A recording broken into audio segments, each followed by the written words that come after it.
Assalamualaikum warahmatullahi wabarakatuh. Hai teman-teman, kembali lagi di channel saya. Saya Tias Nawangulan dengan NPM A1D021006 dari Pendidikan Biologi kelas 1A dengan dosen pengampu Bapak Dr. Muhammad Kristiawan MPD.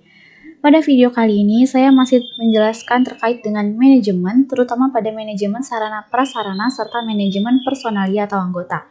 Baiklah, langsung saja kita ke materinya. Pengertian manajemen sarpras. Pengaturan sarpras pendidikan dengan melibatkan SDM guna menunjang berlangsungnya kegiatan pembelajaran dan pengembangan diri siswa secara utuh di sekolah. Sarpras pendidikan sangat penting, artinya guna menunjang kesuksesan pendidikan di sekolah.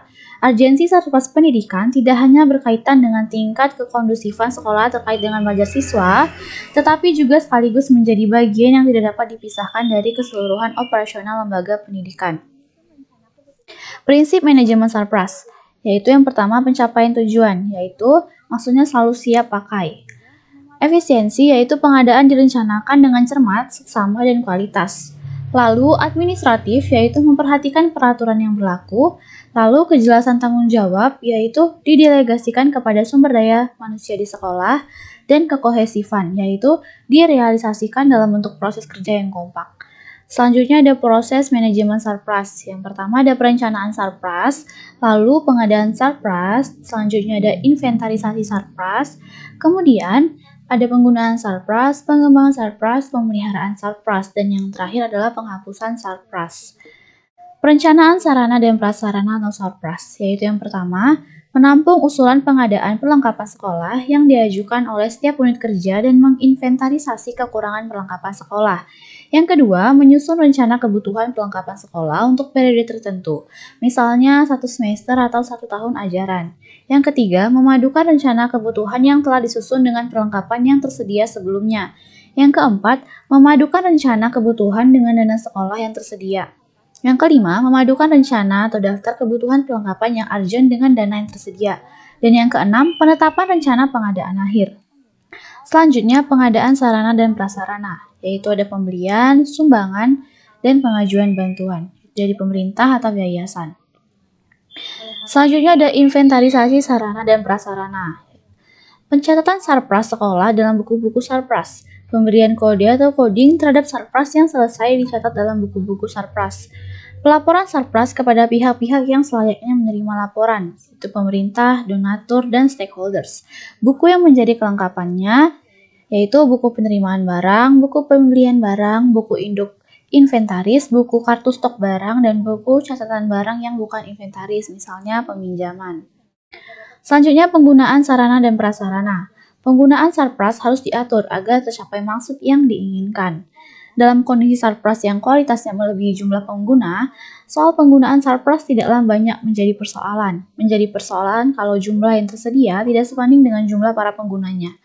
Oleh karena itu, pengaturan penggiliran dalam hal penggunaan harus dilakukan.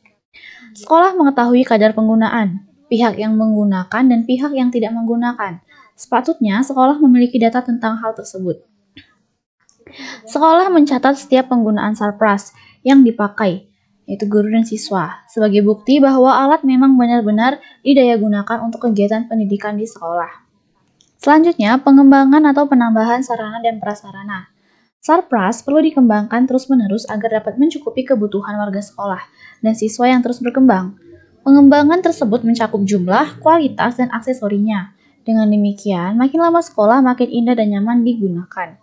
Ada dua makna penambahan sarpras sekolah, yaitu yang pertama berkenaan dengan kebutuhan para pengguna yang makin lama makin banyak, dan kebutuhan akan makin cepatnya mendapatkan giliran untuk menggunakan. Yang kedua, berkenaan dengan aspek rasio penggunaan dan jumlah peralatan, yang juga berkaitan dengan aspek normalitas penggunaan, pencegahan overdosis pemakaian.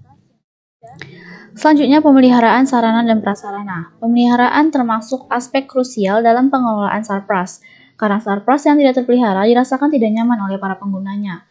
Pemeliharaan dimaksudkan untuk mengkondisikan sarpras senantiasa siap pakai dan tidak mengalami gangguan saat dipakai, sehingga akan memperlancar kegiatan sekolah, khususnya kegiatan pembelajaran. Pemeliharaan dilakukan secara teratur, sistematis, dan terus-menerus. Jangan sampai menunggu rusak terlebih dahulu. Jenis pemeliharaan sarpras sekolah ada yang bersifat sehari-hari dan berkala. Selanjutnya, penghapusan sarana dan prasarana. Proses terakhir dalam manajemen surplus sekolah adalah penghapusan. Penghapusan perlu dilakukan karena surplus yang ada tersebut tidak mungkin lagi dapat diperbaiki, atau kalau dapat diperbaiki tidak efektif lagi. Biaya yang dikeluarkan mungkin akan lebih besar dibandingkan dengan kalau misalnya saja membeli atau pengadaan baru. Sekolah membuat cerita acara dalam penghapusan sebagai bukti secara hukum. Cara penghapusan barang yaitu dibakar, dipendam, digibahkan, dan dilelang. Selanjutnya, manajemen personalia. Manajemen personalia adalah suatu ilmu yang mempelajari bagaimana cara memberikan suatu fasilitas untuk perkembangan, pekerjaan, dan juga rasa partisipasi pekerjaan di dalam suatu kegiatan atau aktivitas. Manajemen personalia ialah bagian manajemen yang memperhatikan orang-orang dalam organisasi, yang merupakan salah satu subsistem manajemen.